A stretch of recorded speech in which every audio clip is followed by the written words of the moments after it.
Hello, hi guys! Magandang hapon sa inyong lahat.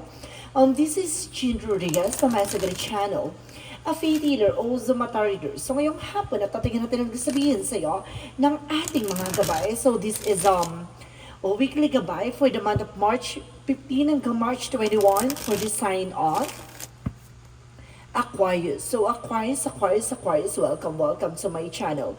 Ano kayong messages, advices ng spirit guides ang ating masasaga for today's video? Kanino kayong energy o kaganapan sa buhay ng mga Aquarius ang ating mahagilap? So guys, this reading is a general reading lamang, hindi lahat makaka-resonate. Kunin lamang po ang makaka-relate sa inyo and comment down below kung kaninong energy ang ating nasagap. And of course, don't forget to like and subscribe my channel and hit the notification bell for more videos update. And of course, maraming salamat po sa mga walang sawang pagsuporta sa aking channel. Lalong-lalo na yung hindi nag-i-skip ng ads, naway pagpalain kayo ng Diyos at may kapal, siksik liglig na gumapaw na biyayang manang balik sa inyo. So guys, kumapit ka na at umpisahan na natin ang mensahe sa iyo ng ating mga gabay.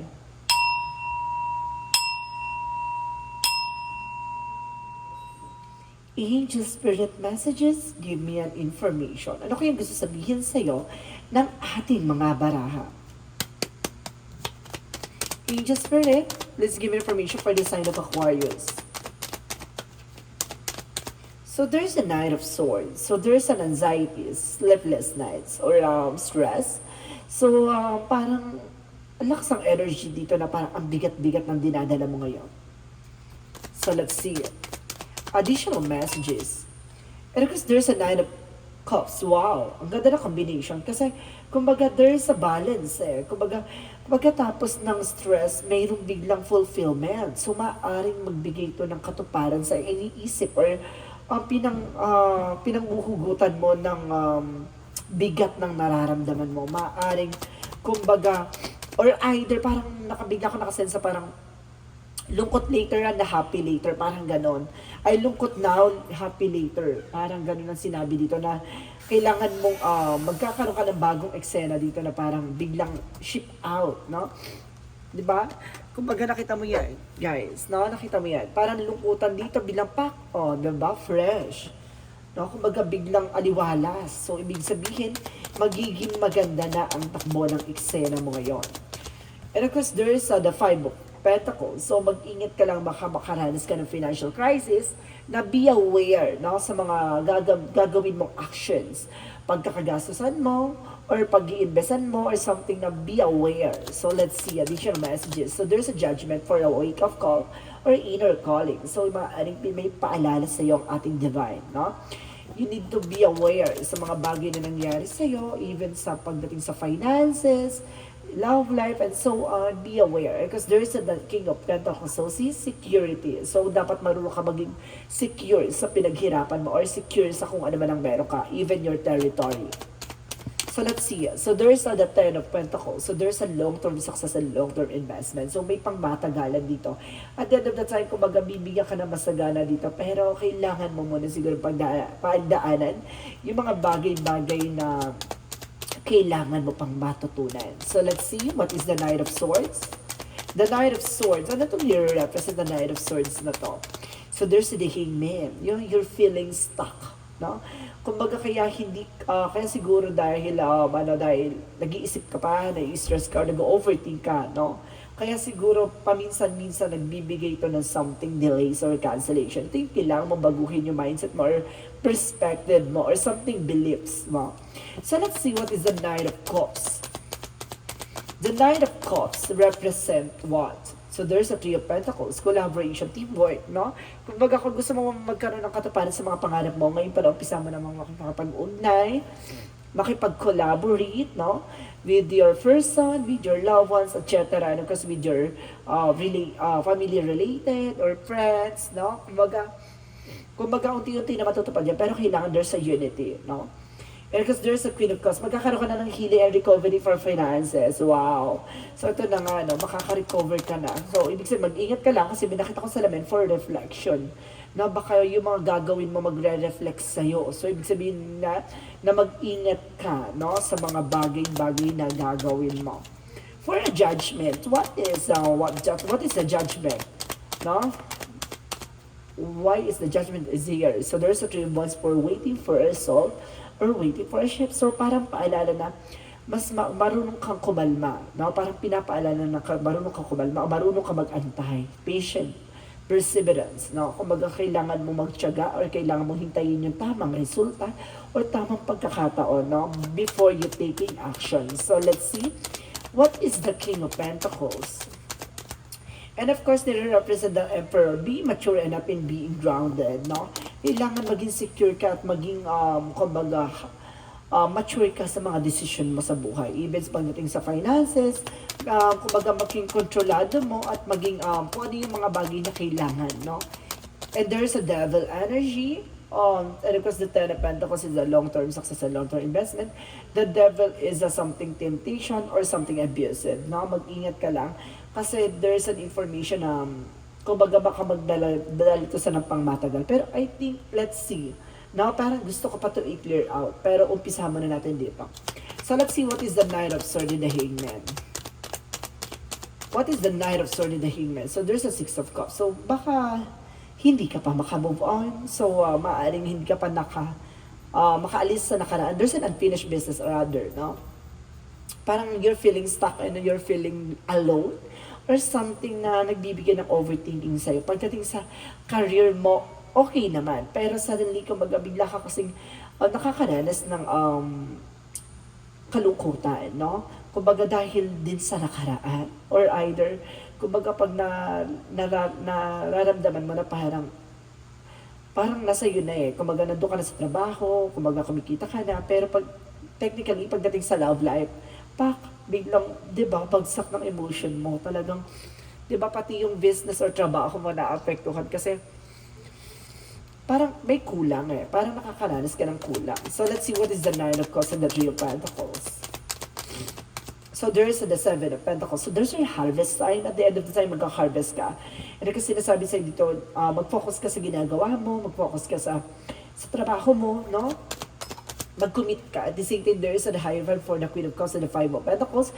There's an education. So, there's a lesson learned, no? Natutunan mo pagdating sa finances, no? Kumbaga, kailangan maging matalino ka na paghawak ng pera or pag-spend ng pera. No? Be wise, no? Be wise na ngayon. So, let's see what's the Judgment and the Three of Wands. So, there's an Ace of Cups. So, there's a new love life, no? Kumbaga, parang wake up call sa'yo na kailangan mong hintayin. Kung huwag ka magmadali pagdating sa love life, hayaan mo siyang mag-unfold it naturally. No? Ibibigay sa ni God kung talagang tong tao na to ay para sa iyo. Huwag mong madaliin. No? The more ka kasi nagmamadali, the more kang magkakamali. So let's see what is the King of Pentacles and the Emperor. King of Pentacles and the Emperor represent the King of Cups. So there's a devoted, supportive person. No? This is the mature person and there's a secure person. Itong tao na to, it's not an ordinary person na parang, nakikita mo na parang there's a love and care also. Pero, kumbaga, itong tao na to is a very multitasking person. Na kumbaga, itong tao na to, kumbaga, kaya niyang panghawakan lahat. Love life, career, finances, kumbaga, there's a so on, there's a balance. Na balance, and of course, this is the mature enough person. So let's see what is the Ten of Pentacles and the Devil card. So there's a Queen of Pentacles for practicality. Good sense pagdating sa business. So ibig sabihin dito guys, no, kumbaga nagkakaroon kasi ng something, kumbaga negative thoughts, no? There's a negativity na minsan na, yun nga, no, nangungulila ka, no? Minsan nangungulila ka or nagkakaroon ka ng ego or something, drama, no, dahil sa nangyari sa nakaraan. So, kumbaga, nag-iisip ka kung ano yung mga mangyayari pa, no, sa hinaharap mo, yung mga bagay na, kumbaga, nagkakaroon ka ng worries. Pero ano pinaka-powerful eksena dito with the Ten of Pentacles and the Devil or the Queen of Pentacles. Let's see muna, bago tayo mag-overall. So, there's a strength card. So, ibig sabihin, lakas mo ang loob mo, no? Kumbaga, fighting spirit. So, yun yung kailangan mo i-boost, no? Yung fighting spirit mo. So, let's see what is additional messages for the outcome. For the outcome is the Ace of Pentacles. Wow, there's a big opportunities, big money. financial offer na parating sa'yo, and the moon card is a dream coming true. And there's the moon card for a truth reveal. No? Maaaring, kumbaga, bigla tong matutuklasan mo, o bigla mong makukuha tong opportunity na to na unexpected. No? So let's see, additional messages for career. Sa career mo, there's some major changes. Now, may mga pagbabagong magaganap with the Ten of Swords. Nagkakaroon ng self-sabotage. Now, or either sabotage dito pagdating sa career mo with the Ten of Wands, burden and responsibilities. So, ibig sabihin dito, kumbaga nahihirapan ka na or something na naguguluhan ka na sa nangyayari pagdating sa career mo. No? Kumbaga, saan ba patungo to or something. Kumbaga, there's a tower moment na parang may kailangan kang baguhin eh. May kailangan kang alisin. No, ano yung kailangan mong alisin or kailangan mong baguhin? Parang gusto ko itong malaman. So, there is the Eight of Pentacles, no? Yung pag-iisip ng kung ano-ano. Kasi there's an Eight of Pentacles sa focus. Dapat mag-focus ka no, sa business or sa trabaho mo. Kasi yung love life na yun, darating yan eh. Huwag mong hintahin, no? So, let's see additional messages for love life. Sige nga. Pagdating sa love life, there's a Six of Wands. There's a victory and success. And there's a Knight of Cups. May offer eh. May engagement, guys. There's an offer with the Knight of Cups. And the Six of Wands is a victory. So, ipapalala mo tong love life na to. Huwag ka lang masyadong magmadali, no? Huwag ka masyadong magmadali. Darating siya. So, let's see additional messages for health. Sa health mo, there's a death card. So, there's a transformation. And there's an help for Five of Cups for regret, no? Mag-ingat ka dito kasi parang there's an information, parang mahihirapan ka dito or something. May nararamdaman ka na kailangan mong i-take ng actions. Kasi kumbaga, bumaba immune system mo dahil sa worries and overthinking mo, no? Kaya kailangan mong ayusin yung kalusugan mo. Marami kasing dala ang stress and depression. So, and of course, anxieties, no? Kaya kailangan mong mag-take ng action dyan. Huwag mo masyado kasi stop overthinking. Kasi malaking factor yan sa'yo. So let's see. What is the magical fairy messages for you? For magical fairy messages for you is do some research, no? Kailangan mo pang tumuklas or alamin, no? Or marami ka pang dapat malaman. And there's a spiritual teacher, no? Kailangan mo ng something albularyo, or kung mag-advise is for spiritual. So, there's an information na there's a spiritual involvement din eh. So, may mga bagay dito na kailangan mo ng turo or kailangan mo ng it's either cleansing, pero kailangan mo talaga, there's a cleansing at the same time, kailangan mo talaga ng there's a spiritual teacher. Parang sinasabi ng healing, no? Healing and spirituality. So, ibig sabihin, kailangan mo talaga ng albularyo. So, yun nga, kailangan mo tuklasin kung bakit mo kailangan. So, let's see. What is the Yin and Yang Oracle card? For a Yin and Yang Oracle card represents regret. No? Something regret. Na parang may paghihinayang, pagsisisi, or something disappointment. So, don't you worry. I told you so. Before pa tayo nag-umpisa, para sinasabi dito, there's a trust, the timing. So, there's a perfect timing na kumbaga, takes time. Kailangan mo maghantay. See, there is a divine intervention. Paalala sa iyo ng ating divine na leap of faith. So mukha rin sinusubukan ng pananampalataya at tiwala mo kung hanggang sa kakakapit. And there's a self-worth. Dapat alam mo sa sarili mo yung halaga mo. Isa pa yan. So let's see, no? What is the chakra messages for you? For the chakra messages for you. So there's a gratitude. Be thankful, no? Kung ano man ang meron ka ngayon, kung ano nararanasan mo, magpasalamat ka, and there's an isolation. You're feeling stuck talaga, guys. You're feeling stuck, no? Parang, ang bigat na nararanasan mo, ang nararamdaman mo ngayon. Alam mo yung, there's a financial, no? There's a finances, no? Kumbaga, meron kang business or trabaho, pero, kumbaga, biglang pagkadating sa love life, parang bigla kang nadudurog. Why? And there's a vanity, isa pa to, no? Kumbaga dinadaan mo sa mga walang kabuluhang bagay, no? Sa bisyo or something sa luho, no? Dinadaan mo na lang sa ganun.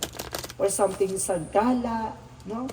It's not good, no? Kailangan mo tutukan yung sarili mo. So let's see, what is Archangel Michael messages?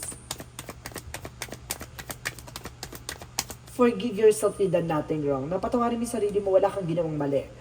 And decide to be happy now. So, kailangan mo magdesisyon na magiging masaya ka na ngayon. Ganun. And there's a positive thoughts create a positive result. See? Kumbaga, maging positibo ka. Hindi yung nega, no? Nararamdaman ko napakalakas ng negative energy na nasa sa iyo ngayon na nagkukos ng breakdown, no? Kumbaga nagbe-breakdown ka or you're feeling stuck, guys. So let's see what is the mythology. A personal issue reaches resolution, no? Yung mga personal na problema mo ay maaari na masolusyonan and work through your fears. No, kailangan mo labanan ng takot at pangamba mo and you are good enough. So see, sapat ka na eh. May mga bagay lang dito na kailangan mong um, tanggapin sa sarili mo. No? Parang mahalin yung sarili mo. May mga bagay na hinahanap mo yung kulang. May kulang sa'yo na parang hinahanap-hanap mo na, oh my God, parang ang lalim eh. Lalim ng pinanggagalingan mo. So there's a support, no? Kumbaga sinusuportahan ka ng ating angel spirit and there's a book, no? Kumbaga there's an information na kumbaga marami ka pang matututunan. So kailangan mo siguro magbasa ng mga libro or baka marami makatulong sa iyo about sa mga experiences about sa merong book eh, may mga quote or something na mga magandang babasahin, no? Na makakatulong sa iyo. So let's see what is the angel's answer. Listen to your intuition. Makinig ka sa gut feeling mo. Makinig ka sa intuition and visions mo. And there's a trust talaga. Kailangan mo pagkatiwala. No? Siguro kailangan mo lumapit sa Panginoon. Kasi parang ang bigat ng nararamdaman mo ngayon eh. Miss, ikaw nga ay parang nagtatanong ka sa sarili mo kung bakit ganito yung nararamdaman mo. May something eh. There's a no. No? Marunong ka dapat din humindi, no? Kumbaga siguro alisin mo yung yung something illusion, no? Yun, yung pag may pumapasok sa isip mo, magdasal ka, ganito, ganyan. Kasi there is a negative energy talaga ako na sense, no? Kumbaga, napaka-nega.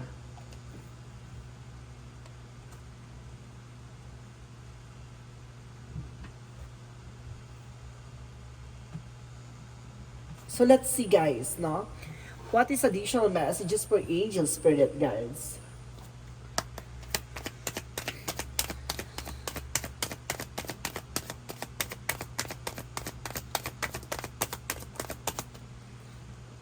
So there's the golden children. So there's an information na rare gift, no? May regalo sa iyo ang ating universe. Kumbaga may kakaiba sa iyo eh. Yun yung kailangan mo siguro pang matutunan. And there's an activated earth, no? See, there's a power places and trust where you were led, no? Kumbaga kung saan ka talaga, no? Kung para saan ka or kung saan ka talaga dadalhin ng eksena mo. So let's see, Arcang Hierophant messages. So there's an improving health. So mag-i-improve na rin yung health mo. No, magiging okay ka na din dito. Unti-unti yan mauunawaan mo. And there's a home health. No, kailangan ng tulong ng iyong tahanan.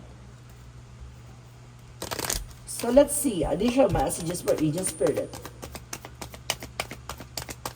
So there's a failure. So may mga pagkakamali ka na dinidibdib mo.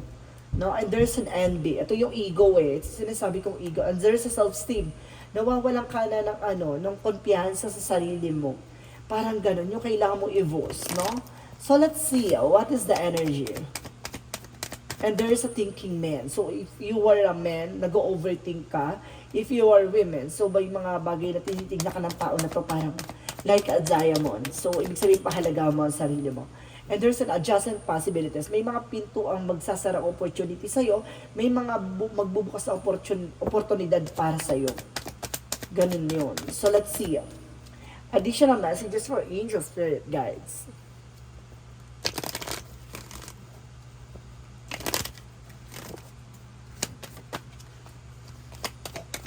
Angel spirit, let's give information. So, there's a take action. So, kailangan mo talagang kumilos, no?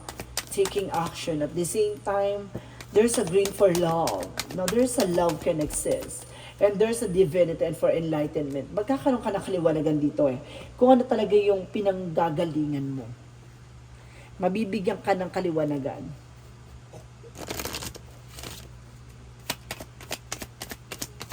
So, let's see what is the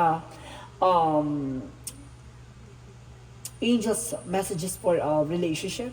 Romance angels. So, there's a new love. May parating na bagong pag-ibig. I told you so. No? Kumbaga, if you were single, May papasok na bagong pag-ibig. If you were separation, may bagong pag-ibig. If you were taken, maaaring kumbaga, bumalik yung pag-ibig yung dalawa na person mo. So let's see what is the Jesus loving quotes. You're the light of the world. Kasi ikaw yung magsisilbing liwanag eh. Siguro breadwinner ka, no? Kumbaga pag ikaw yung biglang nag-collapse sa eksena, magiging bulag sila sa lahat ng eksena. Kaya kailangan lagi ka nakatayo at lagi ka magsisilbing ilaw sa kanila. Hindi ka pwedeng mapundi. Hindi ka pwedeng kasi maraming maapektuhan sa paligid mo.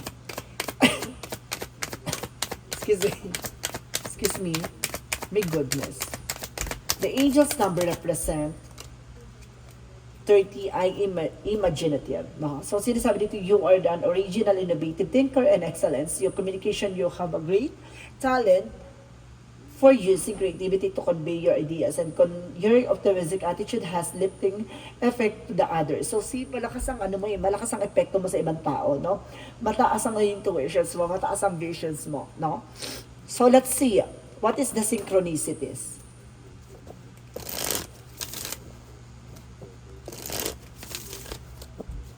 What is the synchronicities? Synchronicities for intuition. So, kumbaga, kaya siguro ito nararanasan mo. Kasi there's a spiritual activation by your thoughts, by your visions. Parang may pagsubok sa'yo gamit sa isip, no? And there is the strength card. Talagang susubukin ng lakas ng loob mo dito. So let's see what is the messages of life. And there's a together in the life, no? So sinasabi dito, I give thanks for all who enter my life. I understand we are all exactly who and where supposed to be, and where contributes to each other. Everyone contributes to each other with personal growth. Every reaction someone draws for me is a gift for their soul to mine, meant to help me, free me for my inner conflicts, today focusing my own development rather than on others' flaws. I become one with the divine. So see, kumbaga lahat ng mga bagay or pagkakamali or kung ano man yung kamalian sa'yo ay maunti-unti mo na natatanggap, no? Kumbaga binibigyan ka ng kaliwanagan dito na matanggap mo yung sarili mong kahinaan, no? Na para magsilbing kalakasan mo, no? Talagang mayroon something na gustong ipabatid sa iyo ang ating angel spirit na kumbaga hanapin mo yung pinagmulan mo, no? Hanapin mo yung pinanggagalingan kung bakit ka nagkakaganyan, no? Kung bakit ka kumbaga yung sarili mo hindi mo maintindihan kung ano yung nangyayari sa pakiramdam mo. So, yun yung sinasabi na kailangan mo lakasan ng loob mo, lumapit sa Panginoon kasi there's a spiritual activation na nangyayari for your intuition and visions. No, biglang tatalas ang iyong pakiramdam, tatalas ang iyong nararamdaman, no? Kumbaga diyan ka niya minumulat, yan yung kailangan mong malaman. So guys, this is a weekly gabay for the month of March 15 hanggang March 21 for the sign of Aquarius. So Aquarius, maraming salamat for this wonderful reading. Marami na naman tayong natutunan for today's video, no? Kumbaga, ipinaalam sa'yo na kumbaga, kailangan mong manindigan at kailangan mong lakasan ng loob mo kung anong mga bagay na gusto sa iyo ay parating ang ating mga gabay, no? Lakasan mo ang loob mo at lakasan mo ang pakiramdam mo. Mayroon kang matututunan dito na bibit-bitin mo hanggang dulo. Maraming salamat po. So, this reading is a general reading lamang, hindi lahat makaka-resonate. Kunin lamang po ang makaka-relate sa inyo and comment down below kung kaninong energy ang ating nasagap. And of course, don't forget to like and subscribe my channel and hit the notification bell for more videos update. And of course, maraming salamat po sa mga walang sawang pagsuporta sa aking channel, lalo-lalo na yung hindi nag-skip ng ads. Naway pagpalain kayo na Diyos at may kapal, siksik liglig na gumapaw na biyayang manabalik sa inyo. Maraming salamat po and see you in the next video. Bye-bye and babush!